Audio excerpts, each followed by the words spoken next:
से बड़ी खबर, देश को मिला एक और इंटरनेशनल एयरपोर्ट। प्रधानमंत्री नरेंद्र मोदी आज जेवर स्थित इंटरनेशनल एयरपोर्ट पहुंचे, जहां उनका स्वागत मुख्यमंत्री योगी आदित्यनाथ जी ने खुद किया। पीएम मोदी आज इस मेगा प्रोजेक्ट के फेज 1 का उद्घाटन करेंगे, जो उत्तर प्रदेश के ग्लोबल कनेक्टिविटी का बड़ा गेटवे बनाने जा रहे हैं। जेवर प्रोजेक्ट न कि सिर्फ रोजगार बढ़ाएगा, बल्कि दिल्ली एनसीआर के ट्रैफिक का दबाव भी कम करेगा। देश के एविएशन सेक्टर में से ये एक ऐतिहासिक कदम भी माना जा रहा है। मैं उत्तर प्रदेश को विशेष रूप से पश्चिम उत्तर प्रदेश की जनता को इस भव्य एयरपोर्ट के लिए बहुत बहुत बधाई देता हूं। साथियों, आज का ये कार्यक्रम भारत के नए मिजाज का प्रतीक है। आप सभी देख रहे हैं कि आज पूरा विश्व कितना चिंतित है। पश्चिम एशिया में एक महीने से युद्ध चल रहा है। युद्ध की वजह से कई सारे देशों में खाने पीने के सामान, पेट्रोल, डीजल, गैस, खाद, ऐसी कई जरूरी चीजों का चारों तरफ संकट पैदा हो गया है। हर देश इस संकट का सामना करने के लिए कुछ न कुछ कोशिश कर रहा है, प्रयास कर रहा है। और हमारा भारत भी इस संकट का पूरी शक्ति से मुकाबला कर रहा है। देशवासियों की ताकत के भरोसे कर रहा है। भारत तो बहुत बड़ी मात्रा में कच्चा तेल और गैस, ये जहां युद्ध चल रहा है ना, इस युद्ध से प्रभावित इलाके से मंगाता है। इसलिए सरकार हर वो कदम उठा रही है जिससे सामान्य परिवारों पर, हमारे किसान भाई बहनों पर इस संकट का बोझ न पड़े। साथियों, संकट के इस समय में भी भारत ने अपने तेज विकास को निरंतर जारी रखा है। मैं सिर्फ पश्चिमी उत्तर प्रदेश की ही बात करूं तो पिछले कुछ सप्ताह में ही ये चौथा बड़ा प्रोजेक्ट है जिसका शिलान्यास या लोकार्पण हुआ है। इन कुछ ही सप्ताह में, इस दौरान नोएडा में बहुत बड़ी सेमी कंडक्टर फैक्ट्री का शिलान्यास हुआ। इसी कालखंड में देश की पहली दिल्ली मेरठ नमो भारत ट्रेन ने गति पकड़ी।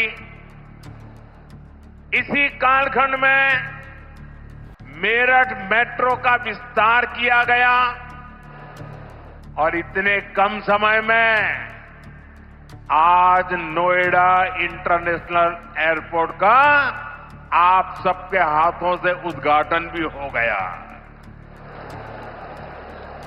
साथियों, ये सारे प्रोजेक्ट्स यूपी के विकास के लिए डबल इंजन सरकार के प्रयासों का शानदार उदाहरण है।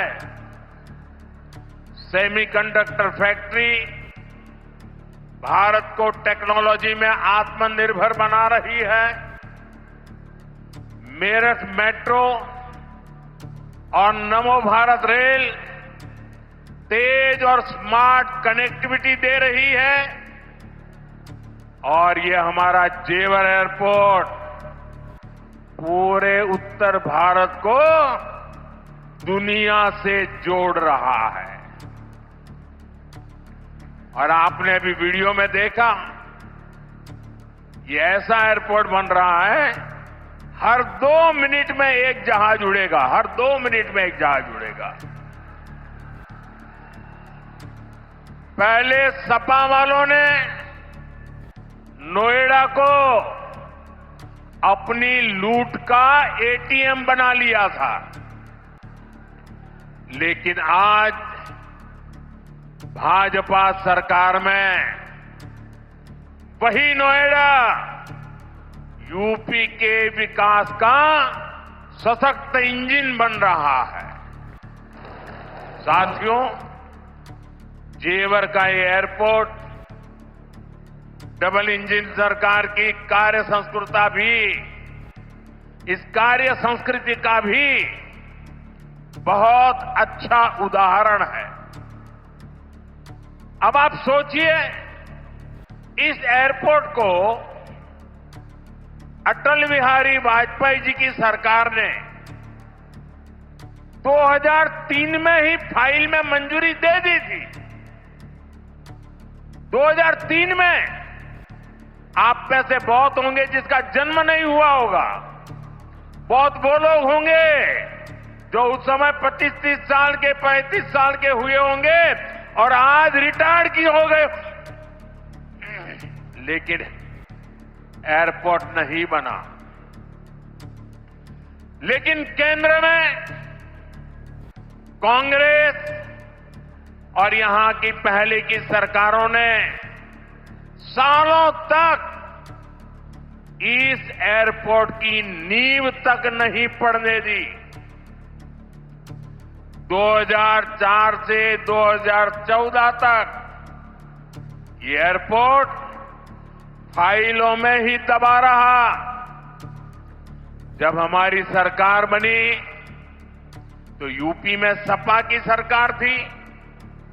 शुरू के 2-3 सालों में सपा वालों ने इस पर काम नहीं होने दिया,